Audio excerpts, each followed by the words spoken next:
Hello दोस्तों, मेरा नाम है हिमांशु और आप देख रहे हैं ब्रेनास्त्र। हम यहाँ पढ़ रहे हैं एनसीईआरटी फिजिक्स पार्ट 1 का चैप्टर 1।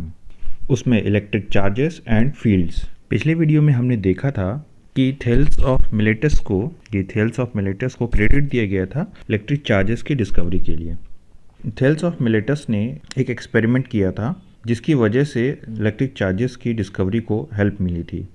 थेल्स ऑफ मिलेटस ने एम्बर को वुल में रब किया था, जिसकी वजह से एम्बर में एक प्रॉपर्टी आ गई थी कि वो भूसे को अट्रैक्ट करने लग गया था। इसमें भूसा जो ये है अट्रैक्ट हो रहा था। तो इसकी वजह से आगे एम्बर के साथ और भी एक्सपेरिमेंट्स हुए, अदर साइंटिस्ट ने किए। और यहाँ पे क्या लिखा है, on rubbing could attract light objects like straw, pith balls and bits of paper. आगे एक्सपेरिमेंट्स और क्या हुए कि जैसे ही एम्बर को बाकी साइंटिस्ट ने वुल के साथ रब किया तो उससे जो लाइट ऑब्जेक्ट्स है वो उसकी ओर अट्रैक्ट होने लगे। जैसे कि आपका ये बिट्स ऑफ पेपर अट्रैक्ट हुआ, ये पिथ बॉल ये अट्रैक्ट होने लगी, और वैसे ही स्ट्रॉ भूसा उसके ओर अट्रैक्ट होने लगा। तो इसमें एक प्रॉपर्टी जनरेट हो जा रही थी जिसकी वजह से ये जो भूसा है या पिथ बॉल है और या बिट्स ऑफ पेपर अट्रैक्ट हो रहे थे। साइंटिस्ट ने ये सोचा कि आखिर ये सब क्यों हो रहा है, किस रीज़न से हो रहा है। ये एक सिंपल एक्सपेरिमेंट्स थे जिसकी वजह से साइंटिस्ट के मन में क्वेश्चन आने लगे। इस बुक में आपके लिए भी एक एक्सपेरिमेंट दिया है, जैसे आप यहाँ देख सकते हैं। तो आगे क्या लिखा है यहाँ पे, you can perform following activity at home to experience such an effect.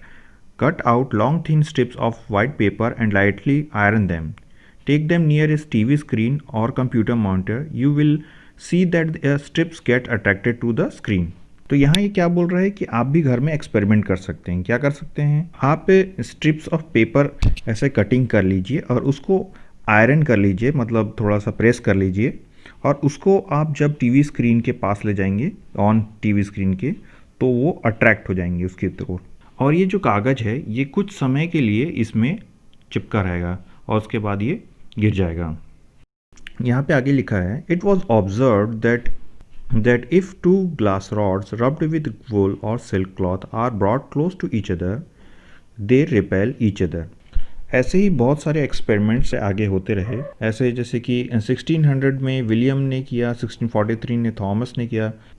ये सब इफेक्ट्स उन्होंने देखने के लिए इस एक्सपेरिमेंट्स को करते रहे। तो यहाँ पे उन एक्सपेरिमेंट्स के बारे में ही बताया गया है। तो यहाँ पे जो बोल रहा है कि if glass rod rubbed with wool or silk cloth are brought close to each other they repel each other. The two strands of wool or two pieces of silk cloth with which the rods were rubbed also repel each other. However the glass rod and the wool attract each other. तो मैं इसको आपको short में बता देता हूँ कि जब दो ग्लास रॉड को वुल से रब किया गया तो ग्लास रॉड में एक प्रॉपर्टी जनरेट हो गई। अब दोनों जब ग्लास रॉड को पास लाया गया तो वो रिपेल कर रहे थे। क्या ये रिपेल कर रहे थे।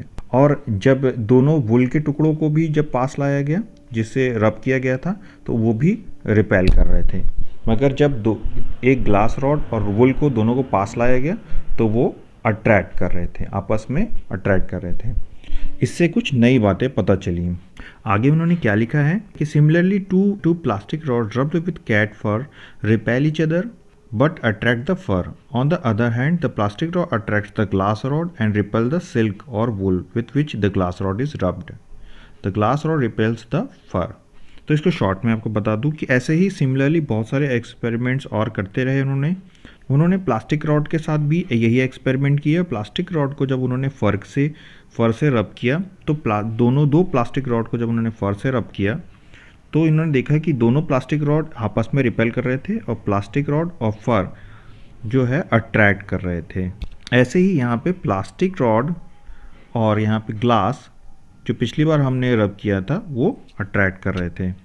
तो इससे उन्होंने कुछ कंक्लूजन निकाले। यहाँ पे उन्होंने लिखा है, if the plastic rod rubbed with fur is made to touch with two small pith balls suspended by silk or nylon thread then the ball repel each other. तो उन्होंने एक और एक्सपेरिमेंट किया था जहाँ पे जब प्लास्टिक रॉड को दो पिथ बॉल के कांटेक्ट में लाया गया तो वो आपस में रिपेल हो रहे थे। तो रिपेल होने का मतलब, ये जो पिथ बॉल्स होती हैं ये किसकी बनी होती है, स्टायरोफोम की बनी होती हैं जिसपे नॉर्मल कंडक्टिव कोटिंग की जाती है, जिसपे जब उन्होंने टच किया तो वो आपस में रिपेल कर रहे थे।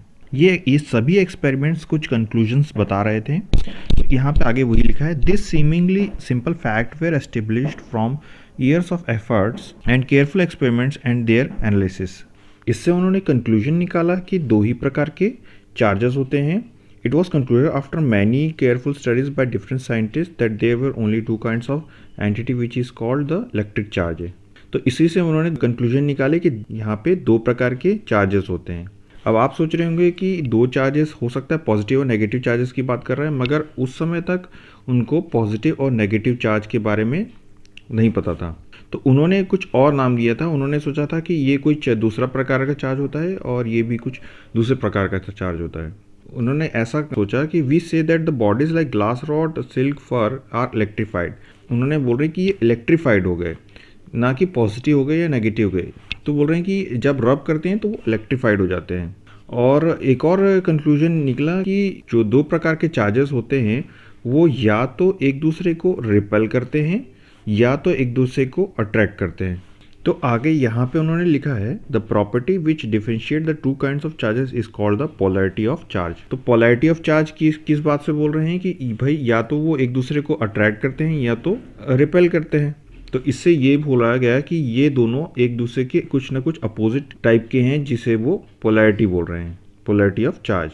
आगे चल के जब बेंजामिन फ्रैंकलिन ने 1746 में फिर एक्सपेरिमेंट्स किए तो फिर उन्होंने देखा, when a glass rod is rubbed with silk the rod acquires one kind of charge and the silk the second kind of charge. Benjamin Franklin ने देखा कि ग्लास रॉड और जब वूल को रब करते हैं तो जो ग्लास में है वो एक अलग प्रकार का चार्ज आ जाता है और जो वूल है उसमें एक अलग प्रकार का चार्ज आ जाता है।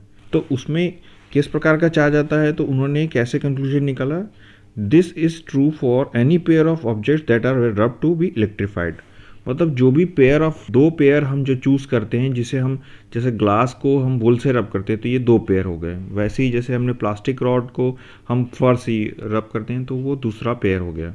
तो ऐसे दोनों पेयर में आपस में दो अलग अलग प्रकार के चार्ज जनरेट हो जाते हैं, ये बोलना चाहता है। तो यहाँ पे क्या बोल रहा है, this is true for any pair of object that are rubbed to be electrified. If the electrified rods is brought in contact with the silk which it was rubbed, they no longer attract each other. तो ये बोलना चाहते हैं कि देखिए, जैसे ही हमने glass rod को वूल से रब किया तो क्या बोल रहे हैं कि ग्लास रॉड इलेक्ट्रीफाइड हो गया, मतलब उसमें एक तरह का ज़्यादा चार्ज आ गया।